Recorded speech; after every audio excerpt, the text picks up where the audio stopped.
Ве поздравувам и ви посакувам Божи благослов.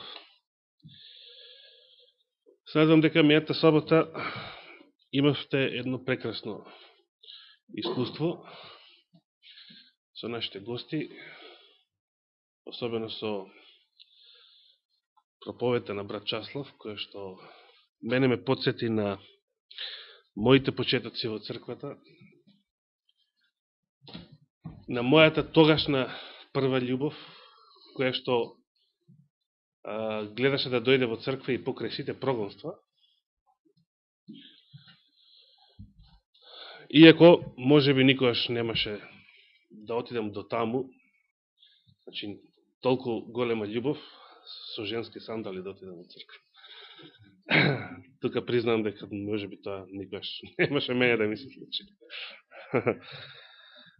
Како и да, јас им порачувам и на нашите слушатели и гледачи да ја погледнат проповедта уште еднаш на брат Часлав, бидејќи би сакал таа порака, што тој ни ја изнесе, да не се подзаборави, туку да остане живо врежена во нашите сеќавања.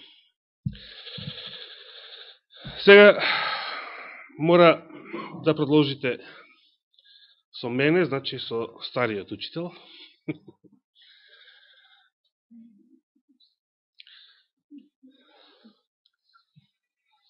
Најавив дека ќе продолжиме со пророштвото за 70 седмици. Но, пред да започнеме, значи, со книгата на пророкот Данијел, 9 глава, дали забележавте завчера како папата го напушти Ватикан? Знаете, како што рекав пред 2 саботи, таман почнавме да ги проучуваме библиските пророштва, папата се исплаши и поднесе оставка. Веројатно да не дојде на ред. Иако сме се уште кај старозаветните пророштва, но тука се допира тоа, се допира до него. Оно што е интересно е, значи, на некој начин, он ја одржа последната проповед, завчера, со начинот на кој што го напусти Ватикан, ми остави впечаток како да сака да каже, ова е толку, Вавилон е толку паднат, толку корумпиран, што побргу, што поскоро да се заминам ја од тука, како што вели и Божиот глас. Излезете од неа. Неа, затоа што во изворниот јазик именката град е во женски род. Именката полис. Излезете од неа, се мисли на Вавилон. Народе мој, иако Бенедикт не ја напуштил католичката црква на тој начин, сепак така мене ми остави впечаток. Таа негова последна невербална проповед. Но за тоа ќе зборуваме кога ќе дојде време. А сега се вратиме, значи, на книгата на пророкот Данијел и ќе почнеме да читаме од почетокот на 9 глава.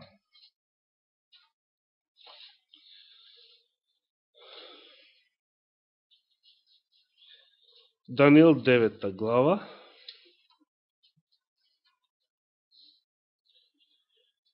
На кој начин започнува ова најважно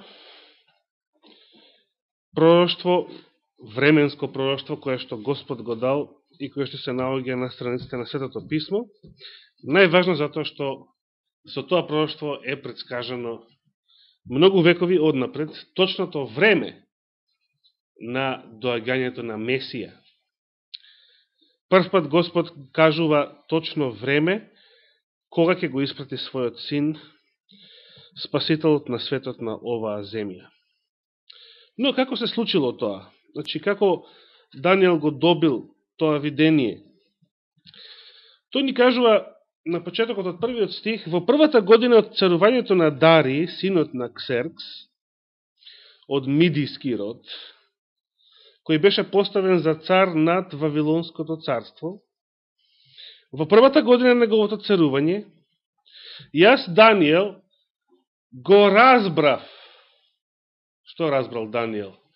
Дури кога Дарий први станал цар во Медоперсиското царство. Го разбрав според книгите бројот на годините, според словото што му го беше кажал Господ на Еремија, дека 70 години ќе се навршат над опустошениот Ерусалим. Ние го читавме во Еремија пророштво, последен пат пред 2 саботи. Значи, Еремија 25 глава, Господ на својот народ кој што допрва требало да замине, уште пред да замине во Вавилонското робство, уште пред да дојде на Навуходоносор, најавува дека тоа робство ќе трае 70 години. И сега според оно што го читавме во Мојсеевите книги, поточно во 3-та книга Мојсеева, зошто, што мисле, зошто 70 години? Зошто Господ кажал дека Вавилонското робство ќе трае 70 години? Да се вратиме на Левитската книга, или 3-та книга Мојсеева, ако се сеќавате, 25-та глава. Кој правило Господ го има кажано во врска со проклетствата, што ќе го снајдат Божиот народ во колку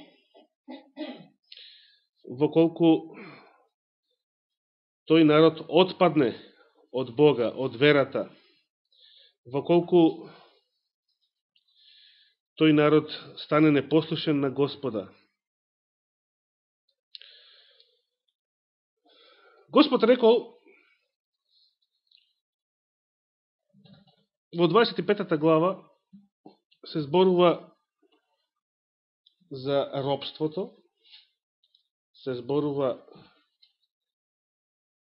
за јубилејната година, која што била 50-та година, а тоа значи дека била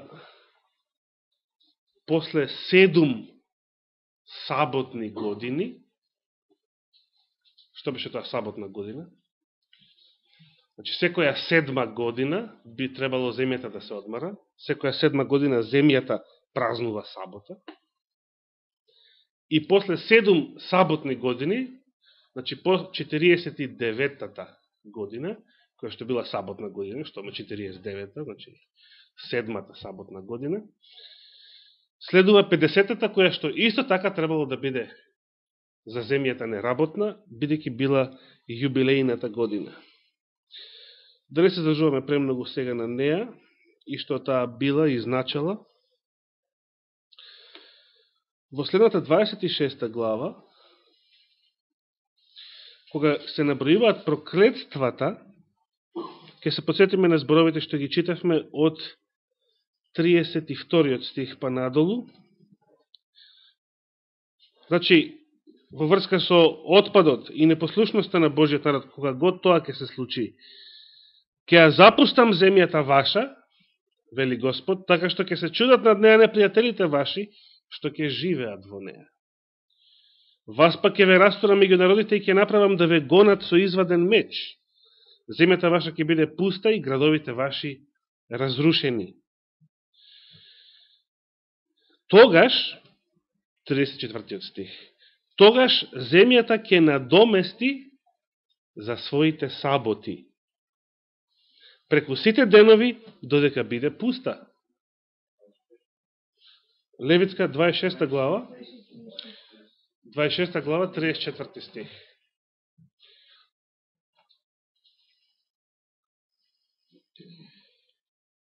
Значи, во 25 глава се зборува за саботните години, за јубилејната година, а сега кога ги зборува проклетствата во врска со непослушност, како и благословите пред тоа, Господ вели дека кога израелскиот народ ќе биде расеан, кога неговата земја ќе биде пуста или опустошена, бидејќи самиот народ ќе биде расеан, одведен во робство, тогаш земјата ќе надомести за своите саботи преку сите денови додека биде пуста.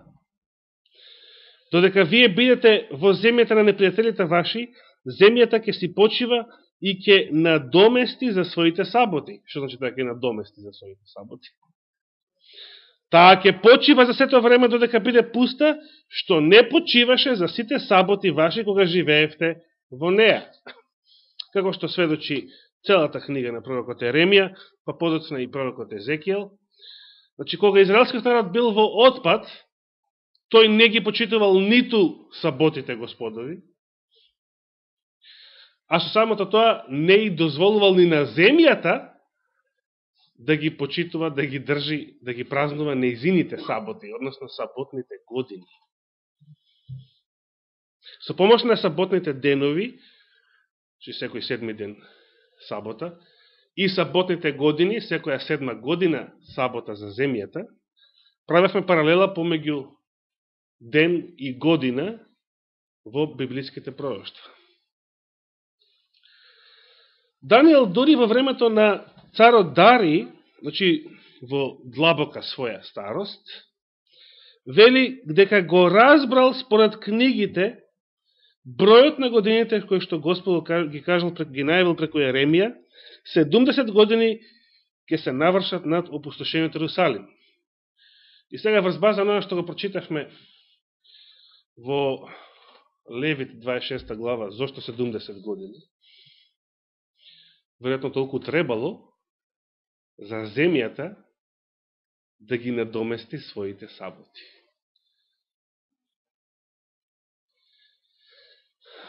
Интересно.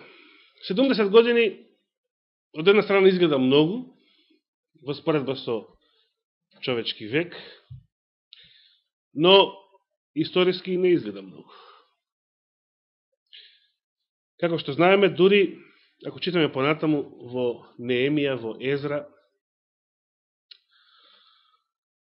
кога се вратиле од Вавилон, тие мал број повратници, и кога бил изграден вториот храм во времето на Зоровавела, имало старци кои што се сеќавале, кога биле тинејџери, како што би рекле денес, како изгледал првиот. И што правеле? Плачеле, вели Библијата. А младите евреи, кои што биле меѓу тие повратници, се радувале. Се изградил нов храм. Се радувале. А старците плачеле. Зошто? Бидејќи овој втор храм, барем како што изгледал на почеток, а не дури тогаш кога Ирод и римјаните ќе го украсат, ни оддалеку не бил сличен на славата, убавината и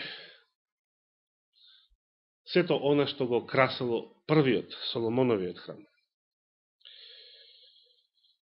Сега тоа што Даниел го разбрал 70 години, кај него предизвикува една интересна реакција.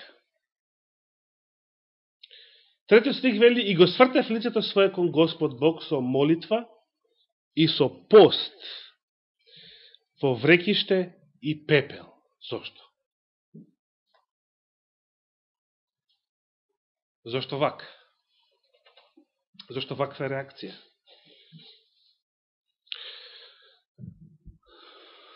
Даниел веќе живее во времето, значи, Вавилон паѓа 538-та, Дари Мидијанинот станува цар, набргу после тоа. Овде се вели во првата година од царувањето на Дари. 70 години истекуваат 536-та, од 606-та до 536-та. Значи, доаѓа времето, Дари станува цар, уште 1-2 години треба да се навршат тие 70, да истечат. и зашто Даниел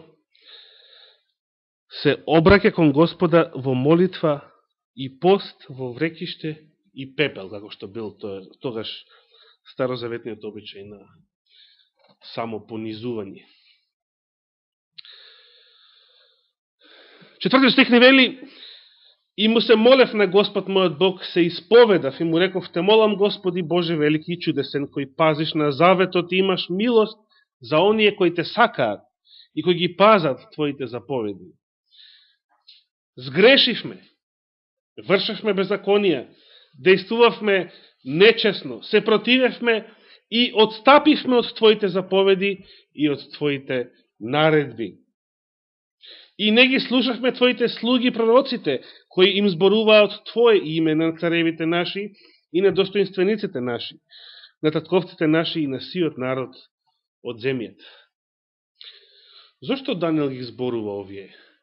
Ги кажува овие зборови?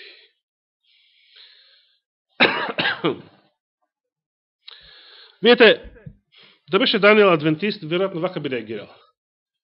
70 години, што убаво, значи за 2 години све ќе биде уреду, ќе си прекрстиме ноги, како Олгица ше рече, и сега ќе чекаме Господ да си го врати народот, да си го изгради Јерусалим и така натаму. Даниел не реагира така.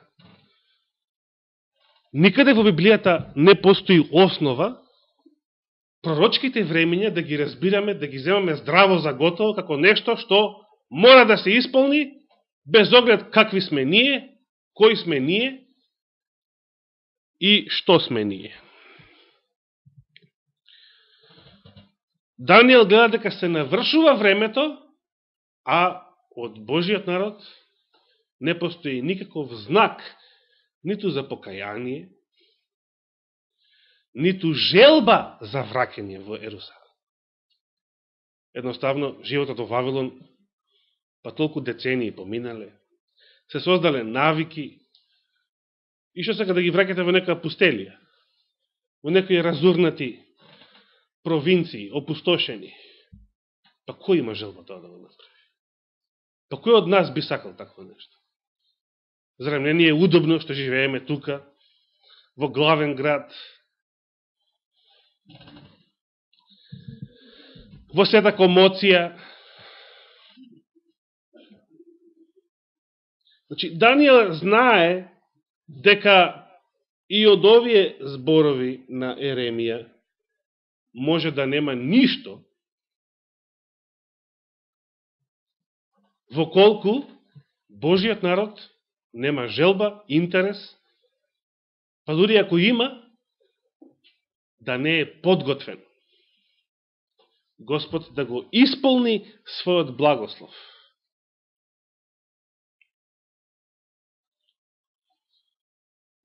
Шо мисли зашто адвентистите чекаат 170 години за второто Христово доаѓање?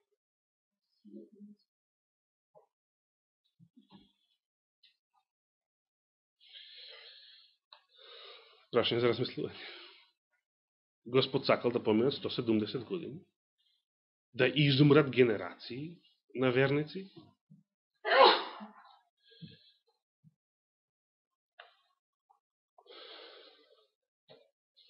Дали кога Господ кажува некое пророчко време, ова е битно да го разбереме. Знаете, често пати, кога се проучува Даниел 9 глава, веднаш скокаме на таму 24 стих, кај што почнуваат 70 седмици. И цело ова, што е предходно напишано во таа глава, едноставно го прерипуваме како ете нешто што како да нема врска со самите седмици. Но не е така. Даниел ја добил визијата, пораката, пророштвото за 70 седмици како резултат на оваа негова покајничка молитва. Да бил и он рамнодушен и да си гледал Сеир, ајде да видиме са што ќе се случи за 2 години, немаше да има ништо ни од ова пророштво. Ни од оно што тој ќе го добие подоцна во 9 глава. Но има Нешто интересно што повторно би сакал да го прочитаме во третата книга Мојсеева, во Левитската книга, 26 глава, значи истата глава каде што се наоѓаат клетвите.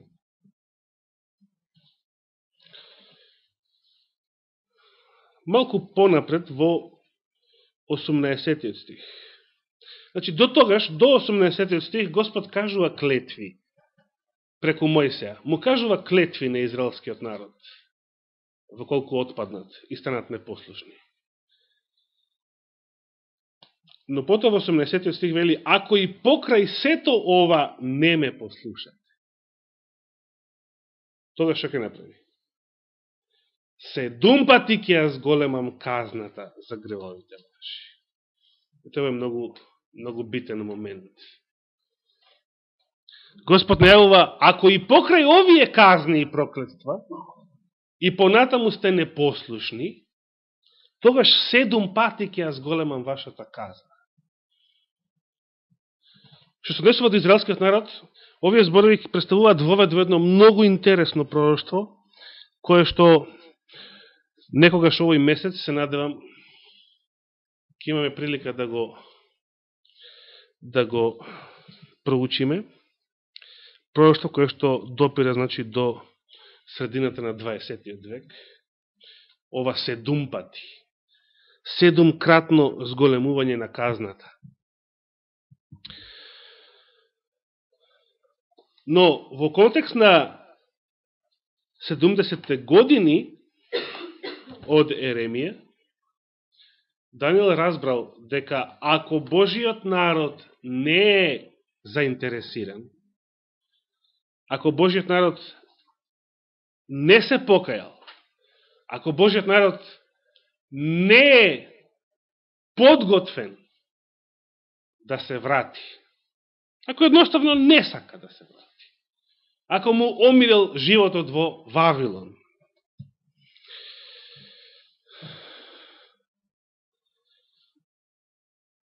тогаш ќе се исполнат 70 години? Не. Туку што ќе има? 70 по 7. Колко е тоа? Кога имаме 70 години, тоа се една по друга 70 буквални години. Но ако имате 70 седмици, тога што се тоа?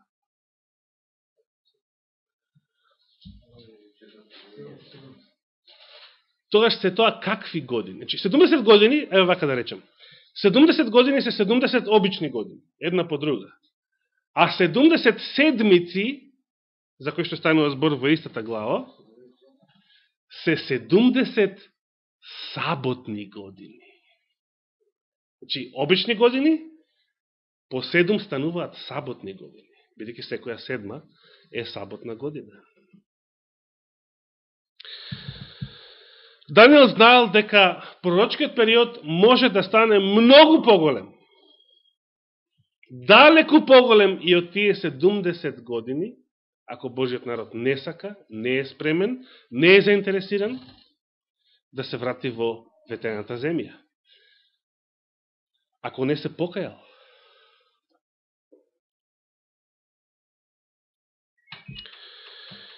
Затоа Даниел се моли. Затоа Даниел, за кого не е запишан во Библијата никаков греф, што не значи дека немал, само Христос бил безгрешен, но не е запишан никаков греф, никаков престап, ништо сериозно на тој план, се моли од името на целиот народ. Даниел изнесува посредничка молитва за целиот израелски народ. Продолжува и вели, во тебе, Господ, има правда, 7 стих, кај што застанавме, а во нас срам на лицата, како што е денеска и секој јудеец, меѓу жителите на Ерусалим и во сиот Израел, и кај ближниот и кај далечниот по сите краишта, каде што си го прогонил, заради нивното отстапништво со кое отстапија од тебе. Господи, кај нас на лицата наши има срам, кај царевите наши, кај кнезовите наши и кај татковците наши, зашто сгрешивме пред Тебе. А кај Господ нашиот Бог има милосрдност и проштевање, бидејќи ние се одметнавме од Него. И не го слушавме гласот на Господ нашиот Бог, за да постапиме според Неговите закони, што ни ги даваше преку своите слуги пророците. И сиот Израел го престапи Твојот закон и се одврати. Сиот Израел, замислите какви збори. Сиот Израел, не слушајќи го Твојот глас, па затоа врз нас се излеа проклетство и клетва, што се напишани каде? Во законот Моисеев. Значи таму, каде што читавме, Левит 26 глава. Слугата Божи зашто сгрешишме пред Него. И тој ги изврши заканите своји што ги кажа против нас и против нашите судии, кои не судеа, испрекајќи против нас голема несреќа, како што немало под небесата, како што се извршува над Ерусалим. Како што е напишано во законот Моисеев, повторно, така не постигна сето тоа зло. Врз која основа тврдам, дека 70 години било време кога требало земјата да почива, да ги надомести своите саботи.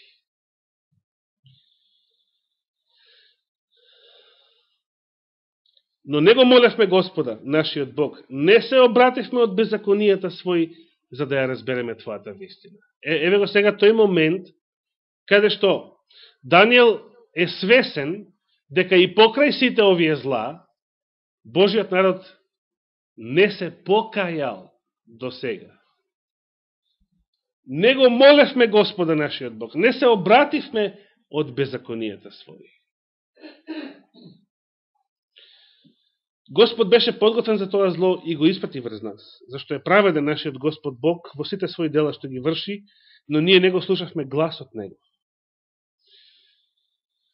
И од 15 стих натаму, Даниел се моли: и сега, Господи Боже наш, Ти што го изведе народот свој од земјата египетска со силна рака, Ти ја покажа славата своја што се памети до денес, сгрешивме, постапивме нечестно. Господи, по сета Твоја правда нека се одврати гневот Твој и јароста Твоја од Твојот град Ерусалим. Од светата Твоја гора, зашто поради гревовите наши и поради беззаконијата на татковците наши, Ерусалим и народот Твој е за подсмев кај сите што не обкружуваат.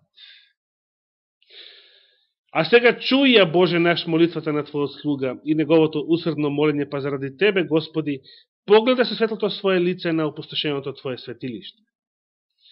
Преклони го, Боже мој, увото свое и послушај, отвори ги очите своји и погледај ги нашите пустоши и градот во кој се призива името Твое. Зашто ние ги принесуваме молењата своји пред Тебе, надевајќи се не на нашата праведност, туку на Твојата голема милосрдност. Даниел многу добро разбирал кој е изворот на секоја благодат. Чуј, Господи, Господи, прости ни. Господи, погледај и изврши, не колебај се поради самиот Тебе, Боже мој, зашто името Твое се призива во Твојот град и во Твојот народ. Заради Тебе, Господи. Заради Тебе. Бидејќи Израел бил Божиот народ. Што се случува со Израел? Директно го погодува Божиото име, неговата репутација. Што се случува со адвентистите? Никому ништо. Една од многуте деноминации кои што запливаа во екуменските води и тука некаде се изгубија.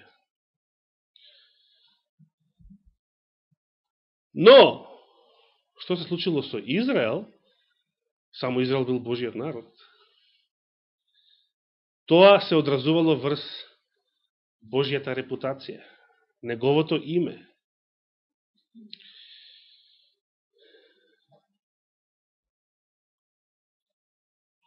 Данијел вели додека зборував и се молев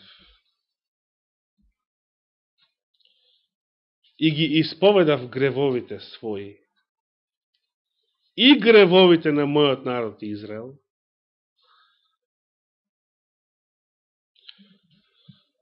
и ја пренесував молбата своја пред Господ мојот Бог за светата гора на мојот Бог. Тоа што се случило? Што се случило додека ја изговарал молитвата? Овде се вели човекот Гаврил.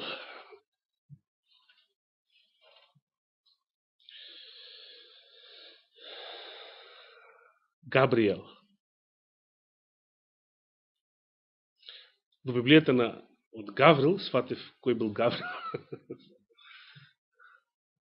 тогашниот македонски архиепископ. Ја викавме првата Библија што излезе на македонски јазик комплетно, ја викавме Гаврил, како верзија, бидејќи беше од него подпишена.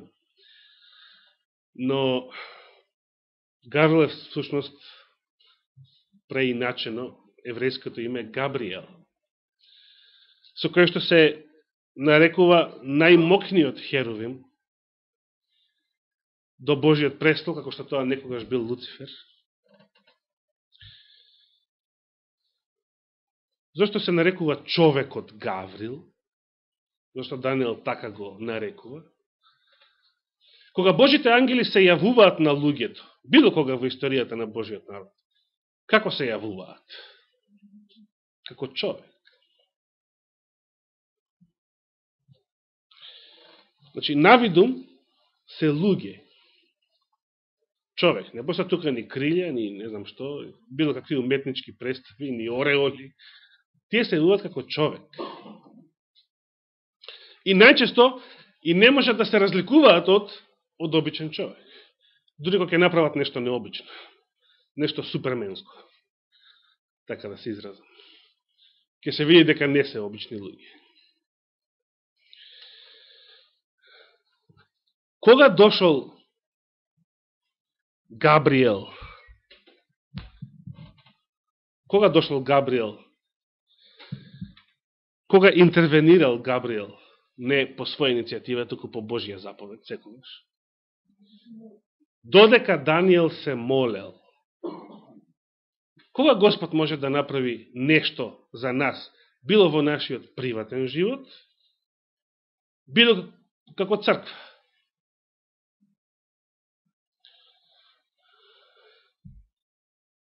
Како прво, ако сакаме, ако сме заинтересирани, ако копнееме и ако сето тоа постои, значи и ќе се молиме. Што се случува кога не се молиме? Кога си живееме еден живот како да сме ние богови, кои што не зависиме од никого и ништо. Без никаква молитва, без никаква врска со нашиот Бог. Што случува тогаш? Најтрагичното е што ништо не се случува. Времето минува, а ништо не се случува. Тогаш кога Данијел се молел и ја изговорал молитвата човекот Гаврил, кога го бев видел во поранешното видение, а тоа беше во 8-та глава, долета брзо. Значи сега не е обичен човек. Ова е некој што знае да долета. И тоа брзо да долета. Кога се допре до мене во времето на вечерната жртва. Значи, Данијел се молил цел ден, замислите. И знаете кога била вечерната жртва? Подочно била во 3 часа, помеѓу пладне, да. Па сепак, да речеме, ако почнал од Сабајле, бидејќи целиот ден го посветил на молитва и пост, бајаги саати. До времето на вечерната жртва. 22 стих вели, ме вразуми, говореше со мене и рече, Даниеле, сега излегов за да те научам да разбираш. Ако сакаме нешто, макар само да разбереме од Божието Слово, значи да разбереме, исправно да го разбереме, да не го разбереме погрешно, како што сега има еден куп погрешни филозофии, толкувања, науки, и со самите пророштва, и со разни други теми од Светото Писмо, потребно е да се молиме. Ако сакаме да разбереме нешто исправно од Светото Писмо, потребно е да се молиме, бидејќи ние самите, нашиот ум не може, можеме да врескаме, како сите протестанти, Библија и само Библија, кога всушност на нашиот ум ми си го припишуваме, ја припишуваме способноста, дека може да разбере што е вистина, а што е лага. Без Светиот Дух, без неговото просветлување, сето тоа е нула.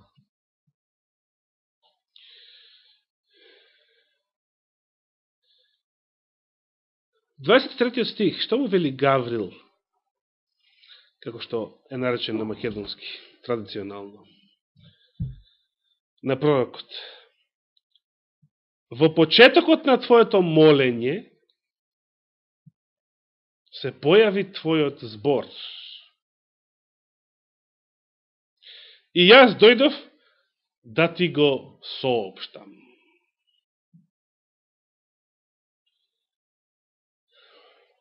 Кога почнал Даниел да се моли? Точно не ни се кажа.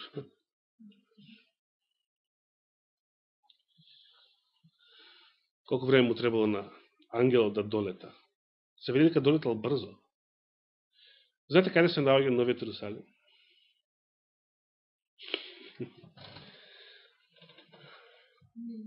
Не знаем. Ама во истиот ден да дојдете до земскиот Ерусалим, поточно да дојдете во Вавилон тука, на земјава,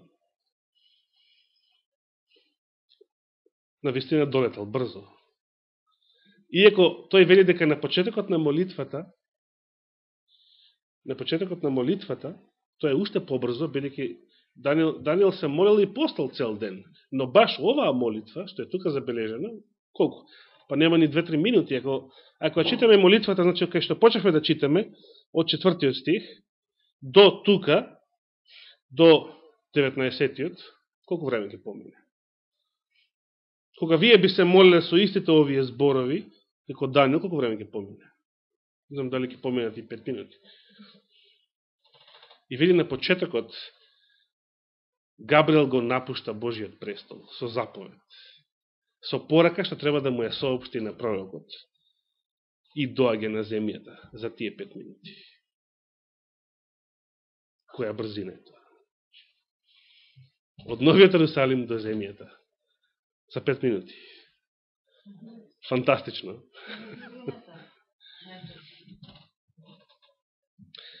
Зошто дошол Габриел да му го соопшти овој збор на пророкот? Зашто ти си човек сакан. Даниел е сакан човек. Не е Тито најсакан човек.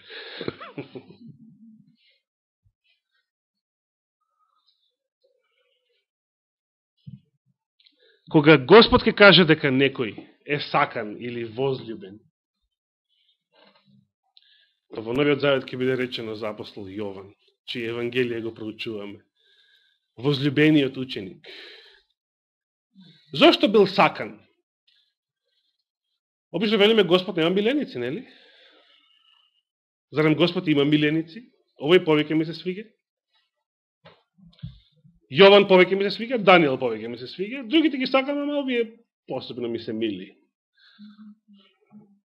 Значи, Господ нема посебни афинитети кон никого, туку ако некој е наречен сакан или возлюбен во споредба со другите, тоа е затоа што таквиот е далеку по-посветен на Господа, по-близок, интимно по-близок со Него, отколку останатите. И тогаш таквите, заради таа праведност, која што повторно се стекнува токму со таа близина кон Бога, со таа интимност, со тоа познавање Господово. Затоа Господ ќе рече, не ве познавам. На мнозина ќе им рече, никогаш не сум ве запознал. Никогаш не сум бил интимно близок со вас. Зошто? Бејќи вие тоа не го сакавте.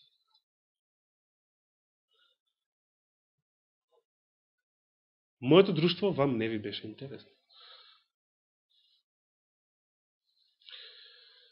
Заради таа интимност, заради таа близина со Бога, обични поединци во историјата на светот се стекнувале со праведност и заради нив цели народи се спасувале. Заради еден или малкумина. Цели народи се спасувале. А замислете, во Содом и Гомор немало ниту 5. Бил само Лот. Имало еден. Но и тој требал да излезе од таму и по цена на големи жртви од своето семејство. И дори откако сето ова се случило, Габриел ја соопштува пораката што ја примила од Божиот престол и започнува 70 седмици се определени за твојот народ. 70 саботни години. 70 по 7. Дали забележите дека од самиот контекст, дека 70 седмици се години, се тоа саботни години. Не се тоа денови што треба да ги претварате во години. Самиот контекст зборува за години, 70 години од Еремија, и сега 70 седмици, значи 70 саботни години. Ке продолжиме следната сабота. Значи на 9 март. И дури тогаш ќе видиме зашто ни зборуваат 70 седмици. Или 70 саботни години. Нека му е фала и слава на Господа. Амин.